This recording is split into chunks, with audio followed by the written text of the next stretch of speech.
Alright, rockers, back here inside the asylum with yours truly, Turbo, and I am very lucky right now because it's not often you get to sit down and talk with someone from a band that you remember when the first album came out, you remember buying it, and you're a fan of the band from that moment on. And I'm having one of those moments right now. Joining me by phone, CJ Pierce of a Drowning Pool. How you doing, CJ? I'm doing good. How you doing there, Turbo? I'm doing good, man. Hanging in here, waiting for winter to finally come to an end, man. Can't wait, man. I'm ready for springtime. I think we're all ready, dude. Just all this coldness and snow is getting out of hand. Absolutely, man. It's doing nobody any favor. Everyone's getting cabin fever with all this cold weather. Well, man, hopefully by the time we come through and we're playing, it'll start warming up and get out the house and come out to a cool rock show. Definitely, man. Yeah, you guys are going out there now because Sinner is celebrating 13 years, 13th anniversary since Sinner has come out.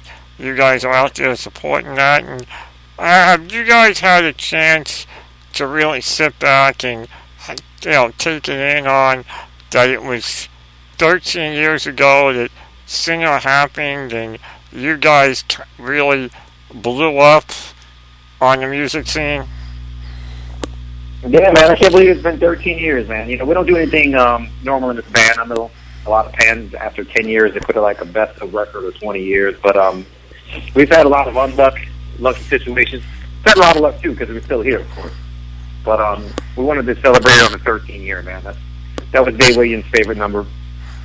So we figured what better time than now, man. We're going out on the road. We're playing the Sinner record in its entirety. Of course, we're playing other tracks, some other records as well. But we definitely have a block in there of all the Sinner songs, which has been awesome to play, man. It's been a lot of fun. Absolutely, man. I mean, I just went back and listened to it in its entirety recently, and when I realized it was 13 years. And what I find really interesting about it is here we are 13 years later, and it still holds up. There's not really anything on it where you could sit there and go, yeah, well, you can tell it was 13 years ago, and it still holds up now as much as it did then. Is that something you feel and maybe shows what you guys had in regards to how far ahead of the game you might have been when Sinner came out? Yeah, man, I think that's just, when I think back to the time when we were writing those songs, man, we were just having fun with it. We were going into it wasn't like we were trying to appease radio or appease a record company or anything like that. Dude, we were just playing on the weekends, making some extra free beer. It's like we'll play for free beer and some free shots. And, the music's just us having pure fun with it and no other reason than that. So, I'm thinking maybe that has something to do with it, to the fact that the songs are still working. I mean, people still listen to Bodies and enjoying it. We're making new fans every single day, and the song still gets used in commercials and movies and stuff like that. So we've been really fortunate, dude. I'm eternally grateful that the fans still come out and rock out with us, man. We're still having fun with it, man. That's what it's all about, having a good time. Absolutely, man. You guys have done that on every album in the entire career of Drowning Pool. Now, yeah, it's no secret to nobody that, unfortunately, for whatever reason, the metal gods keep deciding to mess around with your lineup. Unfortunately, the passing of Dave Williams right after Sinner, and in 2002 he was taken from us so early due to cardiomyopathy. And right. You've also had other lineup changes over the years. What has kept you guys going and fighting and still going after so many things keep getting thrown at you, trying to stop you, but yet year after year you guys are out there still going and still kicking ass? Yeah, man, I think it's just a love for music. You know, Mike, Luce, Stevie Ben, and myself, we've been friends since high school, and that's all we ever wanted to do was play music. Unfortunately, you know, we had to go through a couple of singer switches until we found the right one that works with us. Jason Marino has been by far my favorite to work with. He's an awesome guy. He's dedicated. You know, he always wants to rehearse. Out of respect to Dave Williams and out of respect to the Drowning fans, I mean, he works really hard, and he always brings his A game. He's always 100%. So that's what keeps it going, man. You know, I feel like we have a solid band again. Jason's a singer-songwriter, and he's just as passionate about music as we are, if not even more, man. You know, he always wants to work on songs. He always wants to rehearse. So that's what's keeping it going. And another thing, too, I know you mentioned, you know, like with Dave Williams passing away, he did have a cardiomyopathy of the left ventricle. He had heart disease. So on this tour, we are trying to raise $13,000 for the American Heart Association. We made a commemorative Dave Williams shirt, and donations of $30 or more, man, we're giving you a free Dave Williams shirt. So it's all for a good cause. And all the, again, 100% of the proceeds, everything's going to American Heart Association. Yeah, that's really just an awesome idea. And, you know, I mean, you guys lost Dave at what some would say could have been or was the worst time for you guys as a band, because, you know, Sinner had come out, you guys were on the top of the game, you were out there with Ozfest, everyone was, you know, was really into you, and then, you know, this happened, Dave's passing happened, and, you know, no one's ever ready for it, and it just seemed the timing for it was just beyond horrible in so many ways. You know, thinking back to it, what made you guys at that time decide that you guys were going to keep going with Drowning Pool? Well, man, you're definitely right. I mean, here we are, you know, like any band, you look forward to having a future with music, and, you know, we got signed, and we sold 1 million CDs right out of the gate. We had all these wonderful things happen, and then shortly thereafter, you know, obviously we lost Dave Williams. But, Dave was our best friend, and we knew Dave more than anybody else. And Dave really loved music. His whole life was just music. So, you know, we wanted to keep that going because we love music, and also, it keeps Dave's name going. It keeps him out there. I think for us to just hang it up and just close shop would have been the worst thing to do, man. I mean, you know, we lost a best friend, and we lost our singer, but you're never going to lose that love and passion for music. So you don't just stop, you know, you just kind of regroup, which is what we did, and you keep on keeping on. You know, we're still alive, we're still here having fun, and I think Dave would have been proud, especially with Jason Marino, because they, what time is?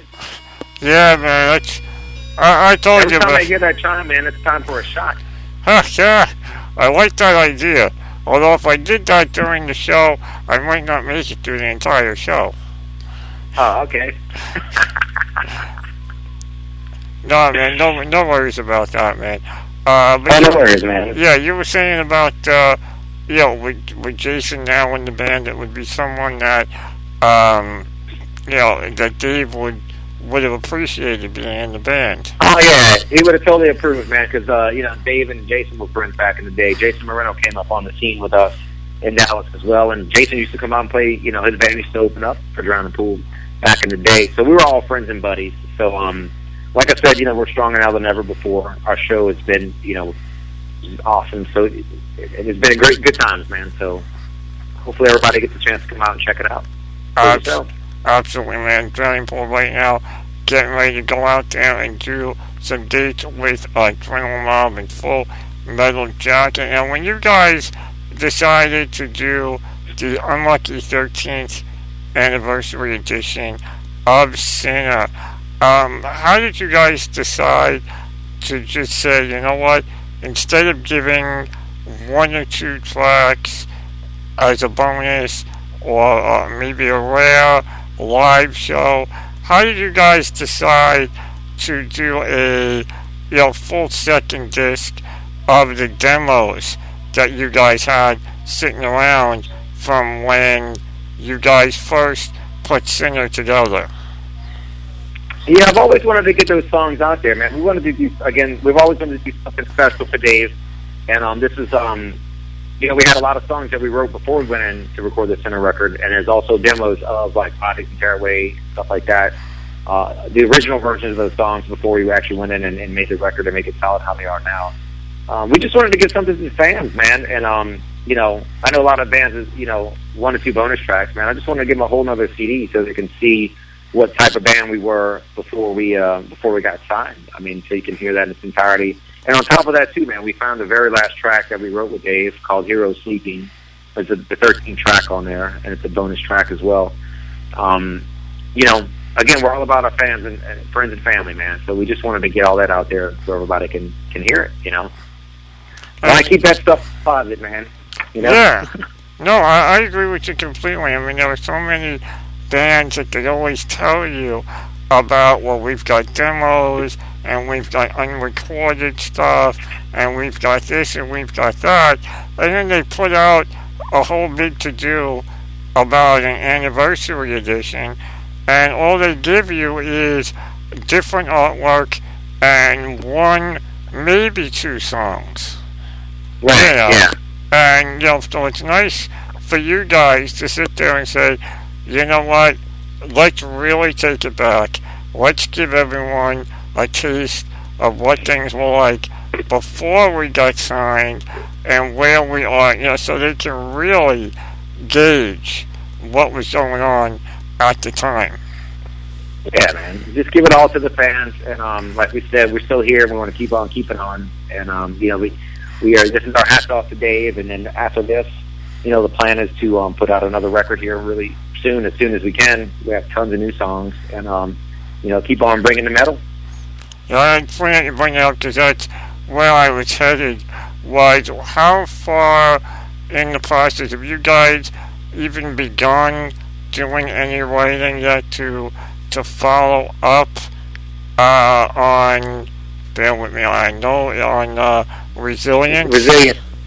Oh yeah, man. We have tons of songs now, man. We have more songs written now than our own back catalog. I mean, we have 50+ songs. The challenge now that we've been dealing with is what songs do we want to pick out of all this material. That's what we've been doing lately. We just made a new list of what we want on the next record. We picked the 11 songs that we want, and we're just kind of going over them with the fine-tooth comb right now. And after we do this run, that's the next thing we're doing. We're going to record these songs and start getting them out there, all this new material. So we got all the songs done and ready to go, man. That's really cool, man, because, nowadays, there seems to be bigger and bigger gaps in between albums, and it's nice to hear that you guys went and did some dates last fall, are doing some dates now, and are ready to go in and do it, as opposed to say some bands that say, well, we're going to take a year off and then start writing.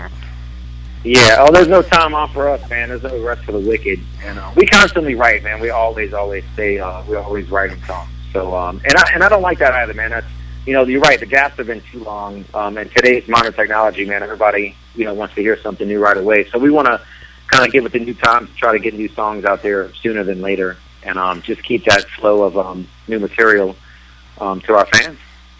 Surely, man. Now, with the way technology is, you're one of those bands that fell into that time frame where when you guys broke out, CDs were the big deal, and as time went on, we've gone through the digital revolution, and now we're kind of going back towards CDs and vinyl. What's your personal take on the way the industry is going as far as rock and metal and the whole distribution aspect? Do you think maybe we've finally gotten to that point where it's not about that quick download and we're going back to the whole idea of a full album and artwork?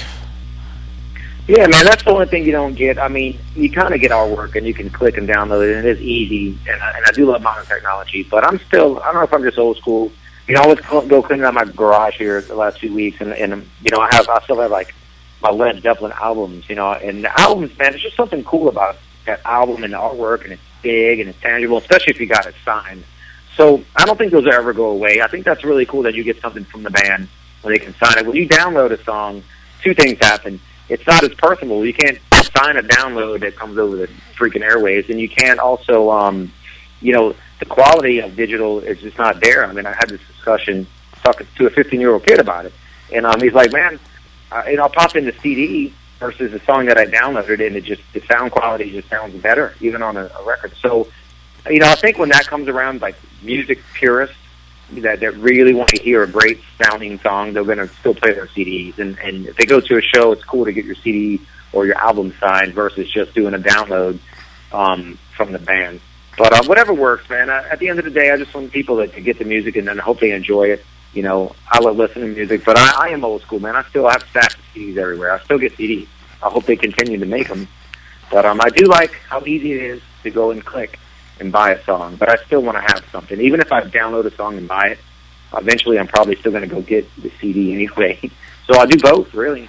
Yeah, I mean, I'm like you, in doing the DJ thing, there are times where I need a song in a rush, when there's a single out and someone, needs to really start getting out there, and I'll go and I'll digitally download it. But, then I'm like you, I have over 400 albums, and I'm still buying more because there's just something about the idea of holding it in your hand, knowing that you can take it, throw it in your stereo at home, throw it in your car stereo, or wherever, right. And the quality is going to be the same all the way around. Oh, yeah. So that definitely, is something that's, I think I praise you guys on, staying strong to the sound and all that. Now, you guys have got dates coming up, starting on the 12th, which probably when I'm airing this will be the day of, with Adrenaline Mob and Full Devil Jacket. Now, what made you guys decide to go out with, I love Adrenaline Mob, I know Mike Orlando, how did you decide to put this lineup together for this tour? Well, we've done shows with both bands throughout the years, and we're friends with guys in the band, and both of those bands are actually putting out new records as well. So it just seemed like the right place and right time. I'm looking forward to the shows. I got a buddy Zach that's playing with Full Devil Jacket now as well. So it's kind of like family and friends since we know both bands, and again we've got history with them.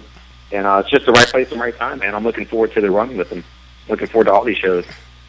Very cool, man. Everyone make sure you get on out there and see Drowning Pool with Adrenaline Mob and Full Devil Jacket dates coming through to a town near you. And now, CJ, you've been lucky enough to be around and be one of those up and comers on Ice Fest back in the day, and now as a member of a band that's established, what do you see in the up and coming bands that are starting to make names for themselves and are going to be the bands that carry the banner for the next generation? Well, I'm hoping that most of them stick together, man. It seems like a lot of bands as of late come out and do one or two records, and it seems like the breakup factor is more frequent now than it's ever been before with a lot of bands. So I'm hoping some of them stick it out. You got to go through these bad times to get to the good times, and you got to take some of these bad experiences and turn into great songs. So I'm hoping that, that a lot of them stick with it. I do see a lot of younger kids, 15 years old, and all still rocking out to AC/DC and Led Zeppelin and Metallica. So I think the torch is, they're going to keep on carrying the torch for sure. Absolutely, man. Is there any particular band that, now maybe newer band or maybe within the last 4 or 5 years that you think is really going to, take the banner and run with it? I think, the band Nothing More, to be honest with you, in the last year or so, you can tell they spent a lot of time on their record, and if you read interviews with them, they have, and you can hear it. You can tell they spent a lot of time on their songs and production. That's another one of those bands that are new bands that just kind of came out of left field. They got great songs, they got great energy, and they're all great musicians. So I'm looking forward to hearing more stuff from those guys for sure, man. Yeah, I And remember earlier this year I spoke with Daniel Oliver of Nothing More. I mean, that album from beginning to end is just amazing, and they're yeah, still, they're still young guys. yeah, So, man, they're still super young guys. So hopefully they'll keep it going, man. Again, it's hats off to them, man. That's a new band that I'm looking forward to see what else they have, what else they bring to the table. But it's great music, great songs, great lyrics, great stage presence. They got the whole package. absolutely, that is what it's all about. Nowadays, well, not nowadays, but there was a time where bands were just going up there, and it was five guys, and basically it was nothing to it. There was no stage presence for some of these bands for a while, and it seems now everyone's getting back into that. You know what? We are a rock band, and we need to put on a rock show. Yeah, you got to bring the show, man. You got to bring your A game all the time. You got to be 100%, Absolutely. 24/7, man. That's And you are, if you're passionate about it, that's how you're going to be all the time. You just live it. You live in music for real. Absolutely. That's something I know you guys do each and every night. Make sure everyone gets out there and sees Drowning Pool on tour coming to a town near you. And make sure you guys pick up your Dave Williams t-shirt. Go on over to the band's website, drowningpool.com, and that'll take you to the Indigo campaign for that. And I gotta credit you guys for doing that. It really is a great way to remember Dave. Yeah, man, it's the best way to remember Dave. I mean, he passed away from heart condition, and for us to raise awareness for that and help fund, research for all that, it's all a good cause. And then at the end of the day, I'm happy because people wear Dave Williams shirts. I'm going to wear my Dimebag Darrell shirt too. So, all good things, man. Absolutely. Now, are the shirts going to be just for those I know maybe out there listening, maybe wondering, the shirts are only available through the Indigo, or will they be available No, on tour? I'm going to have them out on tour, but again, 100% of the proceeds go straight to American Heart Association. I keep track of everything, and we 100% goes to them, man. So we'll have them out there as well. And the cool thing about the shirt, Dave on the front, and on the back of the shirt, it has all the lyrics to the last song that we wrote with him, Hero Sleeping, are on the back of the shirt. So it's a really cool design. A guy named Michael Matthews designed it for us. An awesome job on it, man. Spent a lot of time on it, so we got it to where it looks how we wanted it. It looks great. So, and it's, again, at the end of the day, it's for a great cause. Absolutely. I mean, really, you can't argue there, man. It's for a great man that we lost too soon, and in the end, it goes to a great cause. So you really can't go wrong either way, man. So listen, before I let you go, I normally would have my guest pick something from anywhere in their catalog, but being that it is the 13th anniversary of Sinner, I thought maybe there would be something you'd like me to play for our listeners from either Sinner or from the anniversary edition. Yeah, man, let's, we rocked it. We had rehearsal earlier today, and we're going to play, not only are we playing the Center record, we're also playing some of those old demos as well. We're going to be playing a song called Soul. That's off the second disc, which was a song that we did not record for the Center record, but it's still one of our favorites. It was one of Dave Williams' favorite songs, and we'll be performing that. So, man, if you could spin Soul, that would be awesome. I really would appreciate that. I will definitely spin Soul. And I got to ask you, man, why was it that Soul didn't make the cut for Sinner upon the original release? Well, when we went to go make the record, all of the songs were approved to be on the record, but during the pre-production, the 2 weeks before the record, we wrote a bunch of new songs, and we finished them all once we wrote Sinner, this song Sinner itself, All Over Me, Follow. There's a bunch of songs, well, not Follow, sorry, I already had that one, that we wrote. So, we could only put 11 songs on the record, so some of them got bumped at the last second. And I really always felt like, if you like Tear Away, Soul kind of has that vibe to it. I really felt like that should have been on there, but, we were only slated to do 11 tracks, and that's what you got. So, but, it's out now. Now we finally get to hear it 13 years later. It finally gets to see some light. Awesome. Better late than never. Exactly. Better late than never. CJ, thank you for joining me here inside the asylum. Everyone make sure you go see Drowning Pool. Here is Soul from the unlucky 13th anniversary edition of Sinner. Stay tuned. More to come here inside the Asylum.